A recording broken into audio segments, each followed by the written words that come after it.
Good morning student. जसं तुम्हाला माहिती आहे की आपले 12वीचे लेक्चर सोमवारपासून सुरू झालेत, हो की नाही? पण असं झालं की काही मुलांनी ॲडमिशन न घेतल्यामुळे किंवा इतर काही कारणामुळे त्यांना लेक्चर्स काही अटेंड नाही करता आली. तर त्याच्यासाठी आपण आत्तापर्यंत काय शिकवलेलं आहे याचा थोडासा रिव्ह्यू, म्हणजेच थोडी रिव्हिजन किंवा काय काय शिकवलं गेलं आहे आत्तापर्यंत त्या संदर्भात माहिती देण्यासाठी हा व्हिडिओ आपण अपलोड करतो आहे. त्यातलं आधी आपण जाणून घेऊया की आपलं पुस्तक कसं आहे 12वीचं, जे तुम्हाला परचेस करायचं आहे, विकत घ्यायचं आहे.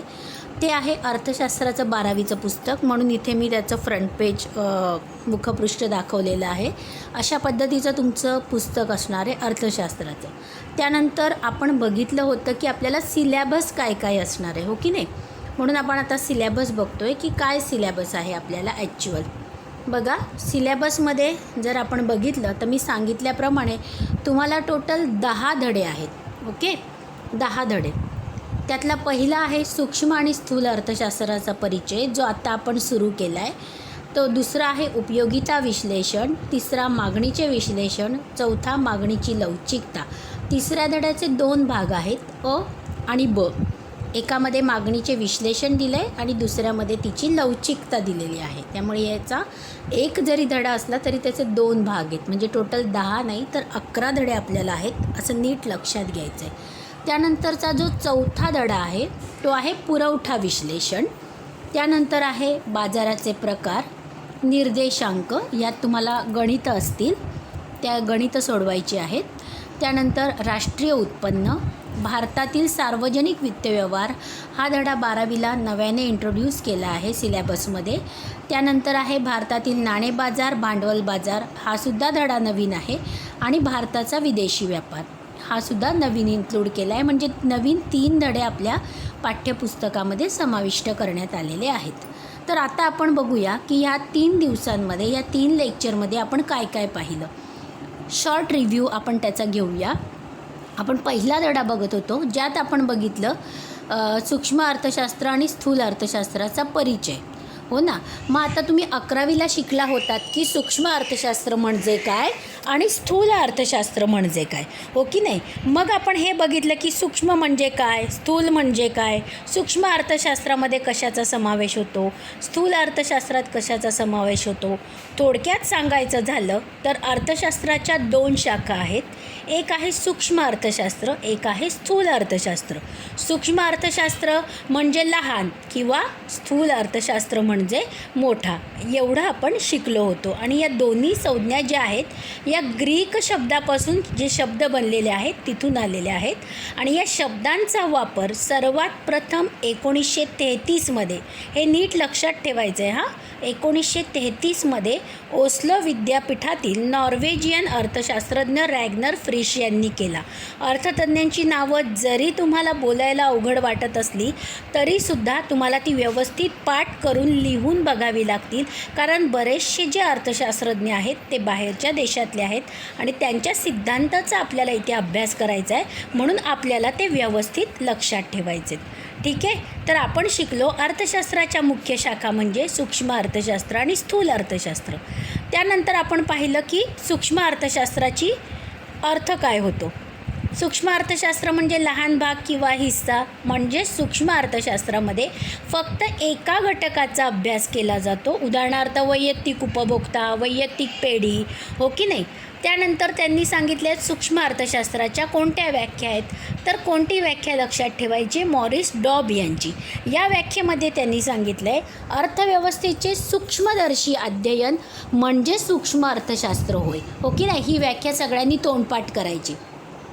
व्याख्यानंतर आपण पाहिलं होतं की सूक्ष्म अर्थशास्त्राची व्याप्ती काय आहे. या व्याप्तीमध्ये आपण पाहिलं की वस्तूचे किंमत निश्चितीचे सिद्धांत येतात. यात कोणत्या कोणत्या गोष्टींचा समावेश होतो, तर उत्पादन घटकांच्या किमती कशा ठरतात, आर्थिक कल्याणाचे सिद्धांत कसे आहेत.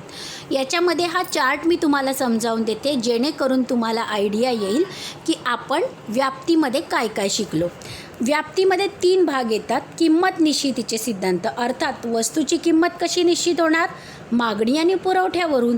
म्हणून किंमत निश्चितीच्या सिद्धांतामध्ये मागणी आणि पुरवठा या दोघांचाही अभ्यास करावा लागेल, हो की नाही. मग त्यांच्या सिद्धांताचा अभ्यास यात केला गेला आहे आणि त्यावरून वस्तूच्या किमती ठरतात. त्यानंतर उत्पादन घटक 4 आहेत: भूमी, श्रम, भांडवल आणि संयोजक. हे 4 उत्पादन घटक आहेत आणि त्यांना मिळणारे मोबदले दिलेत बघा.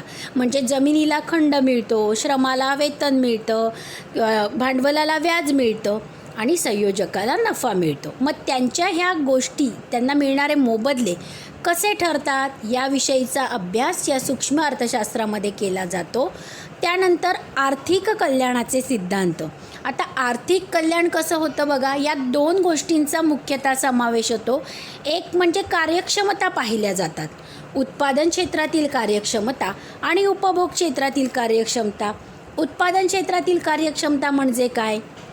जे उत्पादन आपण करतो वेगवेगळ्या वस्तू आणि सेवांचं, ते कार्यक्षम असलं पाहिजे. म्हणजे सगळ्यांना पुरेल, सगळ्यांना मिळेल, सगळ्यांपर्यंत पोहोचेल असं उत्पादन झालं पाहिजे देशामध्ये, म्हणजे ते उत्पादन कार्यक्षम आहे असं म्हणता येईल. बरं, नुसतं उत्पादन कार्यक्षम असून फायदा आहे का? तर नाही. उपभोगसुद्धा कार्यक्षम असला पाहिजे. म्हणजे काय? उपभोग क्षेत्रात जितके लोक उपभोक्ते आहेत, म्हणजे आपण सगळे लोक, त्यांना या वस्तू आणि सेवा व्यवस्थित मिळाल्या पाहिजेत. जेवढी त्यांची गरज आहे तेवढ्यापर्यंत त्या त्यांना मिळाल्या पाहिजेत. म्हणजेच उपभोग क्षेत्रामध्ये सुद्धा कार्यक्षमता हवी.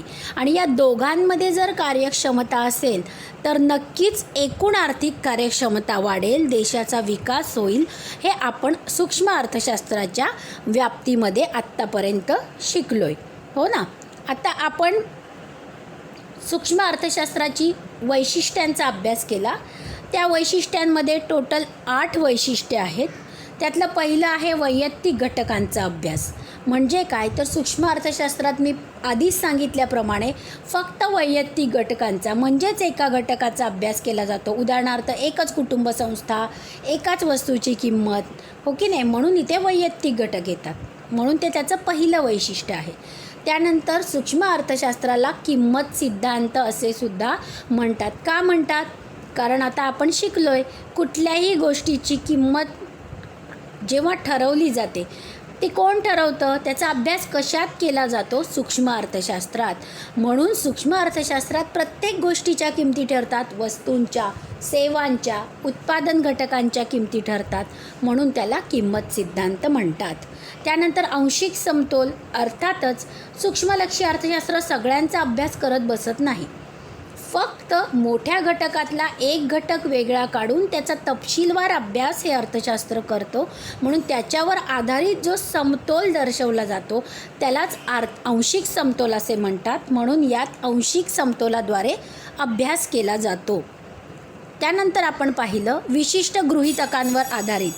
अर्थातच हे अर्थशास्त्राचा अभ्यास करताना विशिष्ट गृहीतके गृहीत धरावी लागतात. ती जर गृहीत धरली तरच आपण कोणतेही सिद्धांत व्यवस्थित आपल्याला ते मांडता येतात आणि त्याचं विवेचन सोपं जातं. म्हणून काही काही गोष्टी गृहीत धराव्या लागतात. उदाहरणार्थ पूर्ण रोजगार, पूर्ण स्पर्धा हे गृहीत धरल्याशिवाय हे अर्थशास्त्र कुठलाही सिद्धांत सांगू शकत नाही. याशिवाय सरकारचे निर्हस्तक्षेपाचे, म्हणजेच कुठल्याही प्रकारे सरकारचा हस्तक्षेप नको, असं या अर्थशास्त्रामध्ये गृहीत धरलं जातं. त्यानंतर आहे विभाजन पद्धत. जसं मी सांगितलं की या अर्थशास्त्रामध्ये सगळ्या गोष्टींचा अभ्यास केला जात नाही. या अर्थशास्त्रामध्ये काय केलं जातं की एखाद्या मोठ्या गोष्टीचा, म्हणजे जर अर्थव्यवस्था असेल तर अर्थव्यवस्थेचे वेगवेगळ्या घटकात विभाजन केले जाते आणि मग प्रत्येक घटकाचा अभ्यास तपशीलवार केला जातो. ओके, म्हणून यात विभाजन पद्धत अवलंबली जाते. त्यानंतर सीमांत तत्वाचा वापर हा भाग आपण शिकलो. सीमांत तत्व म्हणजे काय? तर शेवटच्या नगापासून आपल्या एकूण परिमाणामध्ये किती भर पडली, एक गोष्ट आपल्या याच्यामध्ये ॲड झाली तर किती फरक पडला, त्या गोष्टीचा एकूण परिमाणावरती किती परिणाम झाला, या सगळ्या गोष्टींचा अभ्यास या अर्थशास्त्रामध्ये सीमांत तत्वाद्वारे केला जातो. आणि त्याचा उपयोग कुठे होतो? तर उत्पादक आणि उपभोक्त्याचे आर्थिक निर्णय घेण्यासाठी त्याचा फायदा होतो. त्यानंतर आपण पाहिलं बाजार रचनेचे विश्लेषण.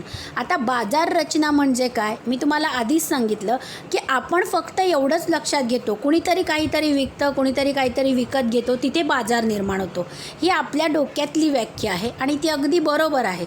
परंतु अर्थशास्त्रामध्ये मात्र वेगवेगळ्या प्रकारचे बाजार असतात, त्यांची वेगवेगळी वैशिष्ट्ये असतात, प्रत्येक बाजाराची रचना वेगळी असते, तिचं विश्लेषण याच्यामध्ये केलं जातं.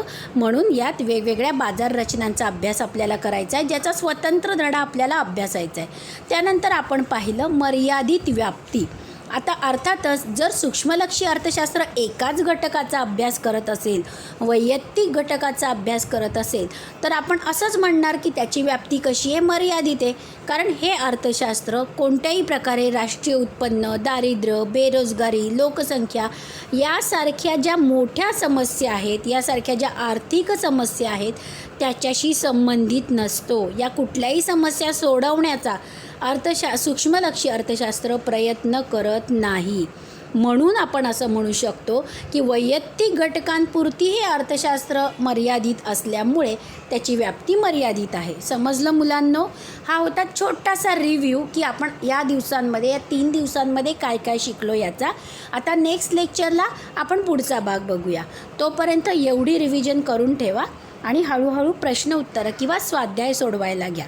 Okay, thank you.